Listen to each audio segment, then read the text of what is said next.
오늘 읽은 에베소서 4장으로 새 옷을 입은 사람들이라는 제목으로 말씀의 은혜를 나눕니다.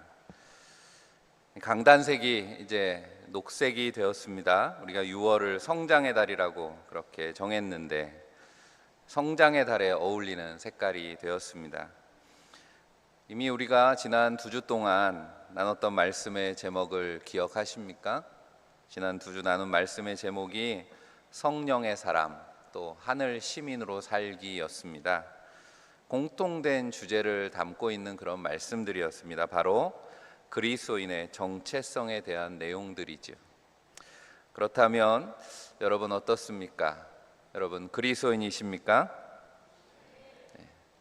아멘은 하셨는데, 그렇다면 어째서 내가 그리스도인이라고 생각하십니까? 그리스도인들은 도대체 어떤 사람들인가? 어떤 사람이어야 되는가? 이게 다 그리스도인의 정체성에 대한 질문들입니다. 오늘 말씀을 통해서 먼저 생각해 보게 되는 것은 그리스도인이라고 하는 성경의 의미를 찾아보면 그리스도를 생각나게 하는 사람들이라고 하는 것입니다. 사도행전 11장에 보면 그리스도인이라고 하는 말이 처음 나오는 것을 발견하게 됩니다. 사도행전 11장 26절 말씀이죠. 제자들이 안디옥에서 비로소 그리스도인이라 일컬음을 받게 되었더라 라고 말씀하고 있습니다. 사도행전 11장 앞의 내용을 우리가 기억한다면 예루살렘 교회가 성령 강림을 통해서 크게 부흥하게 되죠. 하지만 부흥은 부흥으로 끝나는 것이 아니라 계속 이어지는 교회의 시련과 박해를 통해서 더 단단해지고 더 크게 부흥하는 역사가 바로 사도행전의 역사였습니다. 그래서 초대교회가 겪은 처음에 가장 어려운 시련 중에 하나가 스데반이, 교회의 지도자였던 스데반이 박해로 순교하게 되는 거죠. 스데반의 순교를 계기로 예루살렘 초대교회가 흩어지게 됩니다. 뿔뿔이 흩어진 성도들을 통해서. 그런데 하나님께서는 예루살렘을 넘어서 유다 지방을 넘어서 이방 지역에 복음을 전하게 하셨습니다. 그 가운데 이방 지역에서 성장한 교회가 바로 안디옥 교회지요. 이 안디옥 교회는 바나바와 바울의 사역으로 크게 부흥하고 많은 제자들이 생겨났습니다. 그리고 오늘 읽은 말씀처럼 그들을 일컬어서 그리스도인이다라고 하는 그런 호칭이 붙었습니다. 중요한 거는 그리스도인이라고 불렸다라고 하는 겁니다. 그리스도인들 스스로 우리는 그리스도인입니다라고 한 게 아니었다는 거죠. 그들을 세상 사람들이 그리스도인이라고 불렀다. 그러니까 사도들을 중심으로 제자들의 모임이 생긴 겁니다. 이방 지역에. 그런데 주변에서 바라보던 사람들이 뭔가 모여서 사람들이 뭘 하고 있는데 그들을 그리스도인이라고 불러야 되겠다라고 세상 사람들이 호칭을 정해줬다는 거죠. 어떻게 이런 일이 일어났을까? 그들이 그리스도인이 이렇게 이름을 달고 다닌 것도 아니겠죠. 그리스도인이라고 불리게 된 이유는 그들의 입에서 자주 그리스도가 고백되었기 때문이다라고 하는 겁니다. 우리도 옛날에 신앙생활 열심히 하면 예수쟁이라 그랬습니다. 입만 열면 예수 그리스도에 대해서 말하기 때문에. 또한 그리스도를 닮기 위해서 애썼습니다. 그래서 그들을 보면 예수 그리스도가 생각나게 하는 사람들이었다라는 거죠. 그리스도인은 그처럼 말과 행동에서 그리스도를 생각나게 하는 사람들입니다. 이렇게 말하면 나를 돌아보게 되는 거죠. 나는 어떻습니까? 나는 그리스도를 생각나게 하는 사람인가? 라고 하는 겁니다. 당신을 보니 그리스도가 생각나는군요. 예수 믿는 사람이군요. 라는 말을 자주 들으시냐라고 하는 겁니다.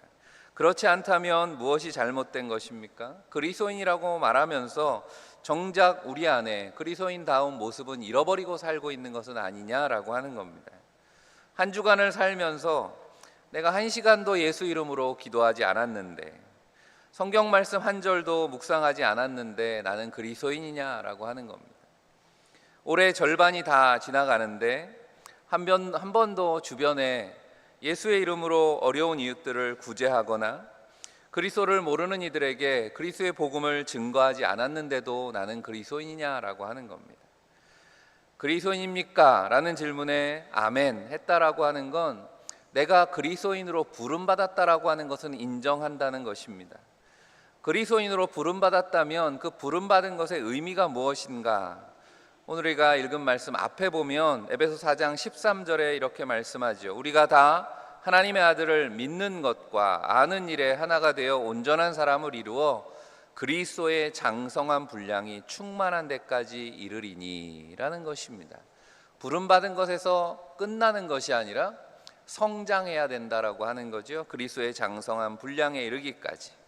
우리가 하나님의 형상으로 지음을 받았습니다. 하지만 인간의 교만과 죄로 인해서 하나님의 형상이 망가졌다라고 성경은 말씀합니다. 한마디로 말하면 하나님을 잃어버렸다라고 하는 거죠. 예수 그리스도가 이 땅에 오신 이유는 바로 잃어버린 그 하나님의 형상을 회복하시기 위함이었습니다. 요한복음 14장 9절 말씀에 하나님을 우리에게 좀 보여주십시오 라고 제자들이 물었을 때 나를 본 자는 아버지를 보았거늘 주님이 말씀하셨습니다. 그리스도가 바로 하나님의 형상이라고 하는 말씀인 거죠. 그리고 하나님은 우리 안에 그리스도를 통해서 그 형상이 회복되기를 원하십니다. 그러니까 그리스도를 닮아 성장한다라고 하는 건 바로 하나님의 우리를 구원하신 계획, 하나님의 형상을 회복하는 것입니다. 우리 대전제일교회 모든 성도들이 여러분들을 바라볼 때 세상이 그리스도를 생각나게 하는 사람들이 다 되시기를 주님의 이름으로 간절히 축복합니다. 두 번째로 그리스도인이 된다라고 하는 것은 오늘 말씀에서 옛사람의 옷을 벗는 것이라고 말씀하고 있습니다. 이제 본격적인 여름을 알리는 장마가 시작됩니다. 아무래도 다른 계절보다는 자주 옷을 갈아입게 되는 그런 계절이죠. 오늘도 주일이니까 여러분들 보면 평소와는 다르게 옷을 갈아입고 오셨습니다. 오늘 본문의 마지막에 보면 옛사람을 벗어버리고 새 사람을 입으라 그렇게 말씀했습니다. 그리스도인은 어떤 사람인가? 낡은 옷을 벗고 새 옷을 입은 사람들이다 라고 말씀하고 있는 겁니다. 우리가 과거에 옷은 특히 신분을 알려주는 경우가 많았습니다. 지금이야 우리나라도 서구화가 되어서 남녀가 모두 다 양장을 입습니다. 양복을 입고 있으면 대통령이든 말단 공무원이든 다 똑같아 보입니다. 유니폼이 가끔은 직업을 나타내는 경우도 있지만 평소에는 옷차림만 봐가지고는 이 사람이 어떤 사람인가, 어떤 신분이나 어떤 지위에 있는가라고 하는 것을 구분할 수가 없지요. 그런데 옛날은 달랐습니다. 옛날에는 신분에 따라서 옷이 차이가 많이 났습니다. 우리는 그래서 의관이라는 말을 썼는데 머리에 쓰는 거, 옷으로 입는 것이 그 사람의 신분을 드러냈기 때문에 그렇습니다. 아무나 자기가 입고 싶다고 쓰고 싶다고 입고 쓸 수 있는 시대가 아니었다는 거죠. 성경에도 보면 제사장의 옷이 다르고 왕의 옷이 다릅니다. 귀족의 옷이 다르고 또 종들의 옷이 달랐기 때문에 그냥 그 사람의 옷차림새만 보면 그 사람의 신분을 구분할 수가 있었다는 거죠. 그러므로 오늘 본문에서 옛옷을 벗고 새 옷을 입으라 라고 하는 것은 그 당시의 문화로 생각한다면 신분이 변화되는 것에 대한 말씀을 하고 있는 겁니다. 그리스도인이 되는 건 그렇게 신분이 바뀌는 거다 그랬죠. 죄인에서 의인이 되는 것이고 사탄의 종에서 하나님의 자녀가 되는 엄청난 신분의 변화가 있습니다. 우리가 요한계시록에 보면 이 옷에 대한 말씀이 많이 나옵니다. 요한계시록 3장 5절을 읽어보면 이기는 자는 이와 같이 흰 옷을 입을 것이요 내가 그 이름을 생명책에서 결코 지우지 아니하고 그 이름을 내 아버지 앞과 그의 천사들 앞에서 시인하리라. 아멘. 우리가 구원받았다라고 하는 것을 우리의 이름이 생명책에 기록되었다 이렇게 말씀하면서 생명책에 이름이 기록된 사람은 흰 옷을 입힌다라고 말씀하고 있습니다. 그러니까 그리스도인의 신분의 변화를 상징하는 것을 흰 옷이라고 말씀하고 있는 거죠. 이 계시록에 흰 옷이라는 말씀이 많이 나옵니다. 계시록 3장 18절에도 흰 옷을 사서 입어서 벌거벗은 수치를 보이지 않게 하라고도 말씀합니다. 이 흰 옷이라고 하는 것이 바로 그리스도인의 옷을 말하는 거죠. 예수 그리스도로 말미암아서 의롭다함을 얻은 이에 옷을 입어서 죄악된 모습을 가리라. 오늘도 우리 찬양대가 찬양을 한 것처럼 그리스도의 보혈이 우리의 죄를 덮으시고 우리를 깨끗하게, 그리스도인이 된다라고 하는 건 그런 의미가 있는 거지요. 흰옷은 죄에 더럽혀지지 않았다라고 하는 의미입니다.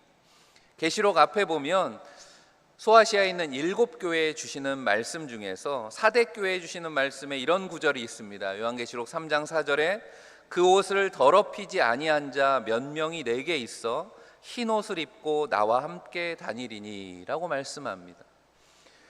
초대교회를 향한 말씀이니까 그 당시에 교회의 상황을 생각해 보면 옷을 더럽히지 않았다, 흰 옷을 입고 있다라고 하는 뜻은 박해와 고난의 시대에 그리스도인으로서 그 믿음을 끝까지 지켰다라고 하는 것을 또한 상징적으로 표현하는 그런 말씀입니다.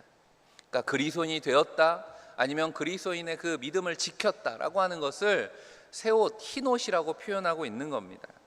하늘의 예배를 그려주는 말씀에도 흰옷 일색이지요. 요한계시록 4장 4절에 또 보좌에 둘려 24보좌들이 있고 그 보좌들 위에 24장로들이 흰옷을 입고 머리에 금관을 쓰고 앉았더라.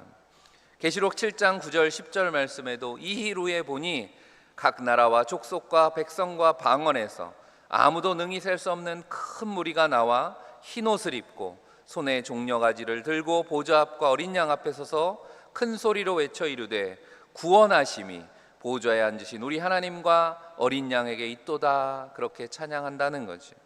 이처럼 흰옷을 입었다라고 하는 건 구원받았다라고 하는 것이고 그리스도인의 깨끗한 신분에 대해서 말씀하고 있는 겁니다. 그래서 변화된 그리스도인의 삶에 대해서 이야기할 때 바울은 옷 입는 것으로 그렇게 자주 표현을 합니다. 로마서 13장 14절에도 같이 한번 읽어보겠습니다. 오직 주 예수 그리스도로 옷 입고 정욕을 위하여 육신의 일을 도모하지 말라. 아멘. 우리의 옷이 어떤 옷인가? 누가복음에 보면 예수님께서 탕자의 비유를 말씀합니다. 잃어버린 아들을 찾는 아버지의 비유인데, 탕자에게는 탕자의 옷이 있었습니다. 아버지의 재산을 다 탕진하고 결국 어떤 신세가 되었습니까? 돼지우리에서 살게 되었다고 말씀하고 있습니다. 그러니까 돼지우리에서 지내니까 냄새나고 더러운 남루한 옷이 탕자의 옷입니다. 죄인의 모습이지요. 그런데 바로 그 더럽고 추한 옷을 입은 탕자가 거지가 되어서 아버지의 집으로 돌아왔습니다. 그런데 그 아버지가 뜻밖에도 돌아온 아들을 반겨줍니다. 그리고 아들에게 제일 좋은 옷을 내어서 입히라 라고 종들에게 명령했습니다. 탕자에게 새 옷을 입힌다라고 하는 건 어떤 의미입니까? 그를 용서하고 다시 내 아들로 삼겠다라고 하는 그런 표시입니다. 탕자는 스스로 그동안의 잘못을 뉘우치면서 자신은 아들이 될 자격이 없다라고 그렇게 이야기했지만 그저 종의 옷이라도 충분하다, 그저 아버지 집에 거하기만 해달라 했지만 아버지는 돌아온 탕자에게 아들의 옷을, 새 옷을 입혔습니다. 우리가 구원받았다라고 하는 것이 그런 거지요. 죄인으로서 우리는 자격이 없습니다. 하나님의 용서를 받을 자격, 하나님의 자녀가 될 자격이 없지만 하나님 아버지의 크신 사랑이 우리를 자녀 되게 하신 줄로 믿습니다. 그러니까 아들의 옷을 입혀주셨다라고 하는 거죠. 아들의 옷을 입은 이상 꼼짝 못하고 이제는 아들로 살아야 되는 겁니다. 이제부터는 탕자가 아니라 돌아온 아들로서 아들의 옷에 걸맞는 생활, 생각을 해야 되는 거죠. 이게 구원받은 사람의 축복입니다. 우리가 그리스도로 옷 입는다라고 하는 것도 마찬가지죠. 우리가 그 옷을 입을 자격이 있어서 입는 게 아니다라고 하는 겁니다. 오직 그리스도의 은혜로, 그리스도의 의로 구원받은 줄 믿습니다. 그래서 오늘 본문에 옛사람을 벗어버리라 말씀합니다. 새 옷을 입으려면 그 옛 옷 위에다가, 더러운 옷 위에다 새 옷을 입는 게 아니잖아요. 옷뿐이겠습니까? 여러분, 새 옷 입으려면 어떻게 합니까? 속옷부터 다 벗고 샤워하고 깨끗하게 씻은 후에 새 옷을 입지요. 마가복음 10장 46절 이하에 보면 맹인 거지 바디메오의 이야기가 나옵니다. 길가에 앉아있던 바디메오가 예수님이 지나가신다라고 하는 말을 듣습니다. 보이지는 않지만 주변에 지금 분위기를 보니까 예수님이 이곳을 지나가신다는 거예요. 그래서 어떻게 합니까? 다윗의 자손 예수여 나를 불쌍히 여기셔서 소리를 지릅니다. 사람들은 시끄럽다고 막 꾸짖습니다. 하지만 더 크게 소리 부르짖어서 예수님의 이름을 부를 때 예수님께서 가던 걸음을 멈추시고 바디메오를 부르셨습니다. 옆에 있던 사람들이 야, 예수님이 너 부르신다 그렇게 얘기하니까 어떻게 했습니까? 마가복음 10장 50절에 맹인이 겉옷을 내버리고 뛰어 일어나 예수께 나오거늘 말씀합니다. 맹인이 겉옷을 벗어 던졌다라고 하는 것이 우리는 별일 아닌 것처럼 생각되지만 입장을 바꿔놓고 구걸에서 먹고 살아가는, 그러니까 노숙자잖아요. 그런 거지 바디메오에게 이 겉옷이라고 하는 건 굉장히 중요한 재산입니다. 왜냐하면 노숙하는데 밤에 추위를 견디게 해주는 것이기 때문에. 그런데 맹인으로서 얻어먹는 사람인 바디메오가 겉옷을 내어 버리면 어떻게 하겠다는 것입니까? 그가 겉옷을 버리고 예수님께 나갔다라고 하는 건 이미 그 순간 나는 다시 여기로 돌아오지 않겠다라고 하는 결단의 표현 같은 것입니다. 그러고 보면 바디메오도 믿음이 대단한 거죠. 그러니까 예수를 만나면 나는 확실히 눈을 뜨게 될 것이고 다시는 이 거지의 옷을 입지 않겠다라고 하는 결단의 표현을 하는 겁니다. 오늘 본문에서 새 옷을 입기 위해 우리가 그렇게 반드시 벗어버려야 할 옛사람의 모습에 대해서 17절 이하에서 말씀하고 있습니다. 새 번역으로 읽어보면 이제부터 여러분은 이방 사람들의 허망한 생각으로 살아가는 것과 같이 살아가지 마십시오. 그들은 자기들 속에 있는 무지와 자기들의 마음의 완고함 때문에 지각이 어두워지고 하나님의 생명에서 떠나 있습니다. 그들은 수치의 감각을 잃고 자기들의 몸을 방탕에 내맡기고 탐욕을 부리며 모든 더러운 일을 합니다. 색깔을 칠해놓은 말씀들을 다시 한번 주목해 보시기 바랍니다. 우리가 벗어야 될 옛사람의 특징에 열거되는 그런 단어들입니다. 허망한 생각, 무지, 마음의 완고함, 지각의 어두움, 수치의 감각, 방탕, 탐욕, 더러움. 그리스도인으로서 내 안에 아직도 옛 모습에 남아있지 않는가? 이 시간 말씀을 묵상하면서 나를 돌아보시는 저와 여러분들이 다 되시기를 바랍니다. 그리고 마지막으로 벗었으면 어떻게 해야 됩니까? 계속 벗은 채로 있으면 안 되잖아요. 새 옷을 입는 겁니다. 우리가 입어야 되는 새 옷은 바로 그리스도의 옷이라고 앞서도 읽었습니다. 그리스도로 옷 입으라 라고 하는 것입니다. 우리가 그리스도로 옷을 제대로 입으려면 어떻게 해야 됩니까? 그리스도로 옷 입는다라고 하는 건 앞서 탕자가 돌아와서 아들의 옷을 입고 나면 이제 아들로 살아야 되는 겁니다. 그리스도의 옷에 맞는 생각, 맞는 언행이 있어야 되는 거지 그저 옷만 입었다고 되는 것이 아니다라고 하는 겁니다. 여러분 그리스도인입니까? 라고 했을 때 아멘 하셨습니다. 내가 그리스도인으로 부름받았다라고 하는 것을 내가 그런 정체성을 가진다면 그리스도인답게 이제 살아야 되는 거죠. 우리가 왕자와 거지의 이야기를 압니다. 한날 한시에 태어나가지고 똑같이 생겨가지고 서로 옷을 바꿔 입었습니다. 거지가 왕자의 옷을 입었습니다. 그렇지만 왕자의 옷을 입었다고 거지가 왕자가 되지 않는 것을 이야기는 우리에게 알려주고 있습니다. 왜냐하면 왕실의 법도도 모르고 언행도 모른다라고 하는 거죠. 어떤 영상을 봤더니 영국에도 귀족들이 있는데 영국 귀족들이 하는 말이 일반 영어랑 틀리다는 거예요. 어려서부터 그렇게 배웠기 때문에 발음이나 악센트가 일반인들과 틀리다는 거예요. 그래서 말하는 것만 보면 이 사람이 귀족인 걸 안다는 거죠. 그리스도인도 마찬가지입니다. 오늘 본문에 오직 너희의 심령이 새롭게 되어라고 말씀합니다. 심령이 새로워진다라고 하는 건 무슨 말입니까? 공동 번역에 보면 마음과 생각이 새롭게 되는 것이다 라고 말씀합니다. 영어 성경에 보면 마음의 태도가 새로워지는 것이다 라고 말하는 거죠. 다시 말하면 우리가 새로워진다라고 할 때 우리의 내면에서부터 우리의 자세부터 새로워지는 것입니다. 그냥 겉모습만 겉으로만 달라지는 것이 아니다. 그것을 새로워진다라고 말할 수 없다라고 하는 것입니다. 그리스도로 옷을 입었다 그래서 그렇기 때문에 우리가 단번에 변화가 이루어지는 게 아니죠. 여러분들 중에도 새 가족들이 있습니다. 우리가 처음 교회에 나와서 이제 교회에 등록하고 내가 성도가 되었습니다. 그런데 그리스도인이 되었다 그래서 바로 그리스도인다운 삶의 모습을 갖추게 되지 않는 이유와 마찬가지죠. 때로는 남의 옷을 빌려 입은 것처럼 불편할 때가 있습니다.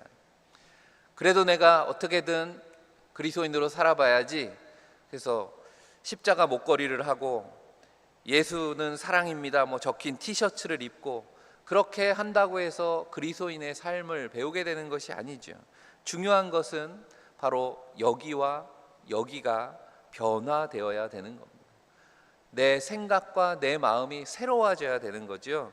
마음과 생각의 변화라고 하는 건 어떻습니까? 하루아침에 이루어지지 않습니다. 우리가 습관을 이야기할 때 3살 버릇 8까지 간다고, 그 습관을 바꾸는 게 그만큼 어렵다라는 표현 아니겠습니까?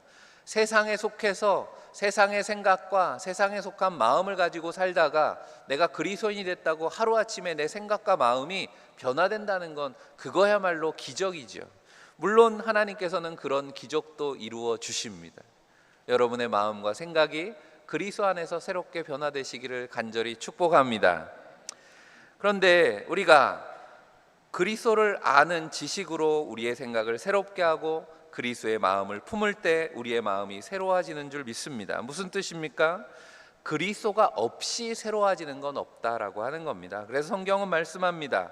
우리가 잘 아는 고린도서 5장 17절에 그런즉 누구든지 그리스도 안에 있으면 새로운 피조물이라 이전 것은 지나갔으니 보라 새 것이 되었도다. 새로운 피조물이라는 말씀보다 주목해 봐야 되는 것이 그리스도 안에 있으면 새로운 피조물이라고 말씀하고 있는 겁니다. 우리가 새 사람을 입는다라고 하는 것, 그리스도로 옷 입었다라고 하는 건 결국 우리가 그리스도 안에 거하는 삶이라고 하는 겁니다. 어떤 삶을 그리스도 안에 거하는 삶이라고 할까요? 바울이 갈라디아서 2장 20절에 내가 그리스도 안에서 이제 나는 죽고 그리스도가 이제 나에게서 살아서 그리스도가 내 안에 사십니다, 이렇게 고백을 하는데, 그리스도 안에 있을 때 비로소 변화가 의미가 있다라고 하는 겁니다. 그리스도가 없는 변화는 무의미하다는 거죠. 그리스도가 없이 변화되었다라고 말하거나 행동한다면 그것은 외식이고 거짓이고 사입이다라는 겁니다. 그렇다면 그리스도의 새 옷을 입고 그리스도 안에 있다고 하는 것이 무슨 말입니까? 날마다 주님과 동행하는 삶인 줄 믿습니다. 그래서 제가 신앙생활이라고 하는 것이 의식하는 거다라는 표현을 자주 씁니다. 내가 새 옷을 입고 있다라고 하는 걸 의식하는 거죠. 나는 그리스도로 옷 입은 사람이지. 처음에는 낯섭니다. 하지만 익숙해지면 그렇게 살게 되는 거죠. 왜냐하면 주님께서 이미 약속하셨습니다. 마태복음 28장 20절에 내가 세상 끝날까지 너희와 항상 함께 하시겠다고. 이 땅에 찾아오신 주님은 찾아오신 이유가 우리 안에 거하시고 우리와 함께 하시기 위해서 임마누엘 찾아오신 줄 믿습니다. 그런데 문제는 우리가 주님의 그 약속을 자꾸만 잊어버린다는 거죠. 약속을 잊어버리니 내가 그리스도로 옷 입고 있다는 것도 잊어버린 채 주님이 나와 함께 하신다는 사실을 자꾸 잊고 살아가죠. 나와 동행하시는 주님을 잊어버립니다. 그리스도로 옷을 입었지만 의식하지 못하면 벗고 있는 것과 전혀 다르지 않다라고 하는 거죠. 하지만 주님이 나와 항상 동행하심을 기억한다면 우리의 하루하루 순간순간은 분명히 달라질 줄로 믿습니다. 예수님이 나와 항상 함께 하신다라고 하는 건 바울의 고백처럼 예수님이 내가 되는 거죠. 내 안에 예수께서 살아있음을 내가 깨닫고 고백하고 의식하는 거죠. 새롭게 그리스도의 옷을 입는다라고 하는 건 그런 겁니다. 여러분 이렇게 한번 상상해 보시기를 바랍니다. 이제 내일 새로운 하루가 되었을 때 내가 사는 것이 아니라 바울의 고백처럼 내 안에 그리스도가 사십니다라는 고백으로 예수님이 내가 되어서 오늘을 사신다라고 한다면 어떨 것 같습니까? 내가 말하고 행동할 때마다 이건 내가 말하는 게 아니고 내가 행동하는 게 아니고 내가 그리스도로 옷 입었고 이제 주님이 내 안에 사시는 것이기 때문에 내가 말하고 행동하는 건 내 안에 주님이 하시는 거지라고 생각한다면 어떻게 하시겠냐는 거죠. 예수님이 생각 없이 막말을 하시거나 욕을 하시겠습니까? 예수님이 사람들을 속이거나 적당히 일을 하시겠습니까? 예수님이 해야 될 일을 제쳐두고 쾌락에 빠져 사시겠습니까? 문제가 있다고 예수님이 그렇게 불평을 하고 불만을 일삼으시겠냐라고 하는 겁니다. 내 안에 예수님이 사신다면, 내가 예수님의 삶을 산다면, 예수님이 언제나 그렇게 함께 하심을 기억한다면 내 생각이, 내 말과 행동이, 마음이 새로워질 줄로 믿습니다. 어떻게 새로워지는 것입니까? 오늘 24절 말씀 같이 한번 읽어보겠습니다. 하나님을 따라 의와 진리의 거룩함으로 지으심을 받은 새 사람을 입으라. 아멘. 하나님을 따라라고 말씀하고 있습니다. 앞서 말한 대로 바로 우리를 구원하셔서 하나님의 형상을 회복하시는 것을 말씀하고 있는 거죠. 거짓과 불의가 가득한 세상에서 예수님을 닮은 그리스도인이 된다라고 하는 건 그렇게 하나님의 진리와 의를 고집하며 사는 겁니다. 많이 가져야 행복하다 생각하는 세상에서 가난한 자가 복이 있다라고 외치는 주님의 말씀을 믿고 나누고 베푸는 사람이 되는 것입니다. 힘들고 어려운 일은 피하고 편리한 것만 추구하는 세상 앞에서 그리스도의 고난에 참여하는 것을 영광으로 여기는 사람이 되는 것입니다. 이기주의가 팽배하고 이웃에 대한 염려나 배려가 사라져가는 세상에서 그리스도의 사랑과 희생을 앞장서 실천하는 사람이 되는 겁니다. 그게 내 안에 그리스도가 사시는 것 아니겠습니까? 그리스도 안에서 새 사람을 입기 원했던 그리스도인들은 누구나 이처럼 그리스도를 닮은 고난과 사랑과 가난을 품고 살았다라고 하는 겁니다. 그래서 그들을 볼 때 예수 그리스도가 생각났고, 그래서 너희가 그리스도인들이구나라고 세상 사람들이 불렀다라는 거죠. 우리가 잘 아는 중세 성자 프란체스코의 이야기를 압니다. 프란체스코는 부잣집 아들로 태어났습니다. 하지만 예수님께서 사도들에게 가르쳐 주신 말씀에 감동이 되어서 자신의 지위와 재산을 다 버리고 가난을 택합니다. 그래서 그가 한 행동이 뭐냐면, 내가 이제 예수를 따르는 삶을 살겠습니다 하면서 자신이 입고 있었던 화려한 옷을 다 벗어버리고 벌거벗은 채 세상을 향해 나갔다라고 그렇게 기록하고 있습니다. 그렇게 평생을 병든 자, 가난한 자들의 친구가 되어서 살았습니다. 그런 프란시스코의 말년에 보면 그가 굴에서 기도하는 중에 고난의 상징인 5개의 상처가 그의 몸에 생겼습니다. 사랑하는 성도 여러분, 그리스도로 새 옷을 입은 거룩한 사람들이 다 되시기를 바랍니다. 여러분의 마음과 생각이 그리스도로 날마다 새롭게 되시기를 바랍니다. 내 안에 주님이 사시는 것처럼 그리스도와 늘 동행하시기를 바랍니다. 그렇게 그리스도의 새 옷이 너무도 잘 어울리는, 그래서 그리스도를 생각나게 하는 우리 사랑하는 성도들이 다 되시기를 주의 이름으로 간절히 축원합니다. 기도하겠습니다. 사랑의 하나님, 죄와 허물로 벌거벗은 것과 같았던 저희를 한없는 사랑으로 품어주시고 귀한 그리스도의 새 옷을 입혀주시니 감사합니다. 그런데 때때로 우리가 새 옷 입은 것을 잊고 살 때가 있습니다. 우리의 약함을 불쌍히 여기시고 그리스도의 옷에 걸맞는 믿음의 삶을 살기를 원합니다. 우리의 마음과 생각을 새롭게 하시고 우리의 말과 행동을 변화시켜 주셔서 그리스도를 생각나게 하는 성도의 삶이 되게 하여 주옵소서. 우리와 늘 함께 하시는 우리 구주 예수 그리스도 이름 받들어 간절히 기도하옵나이다. 아멘.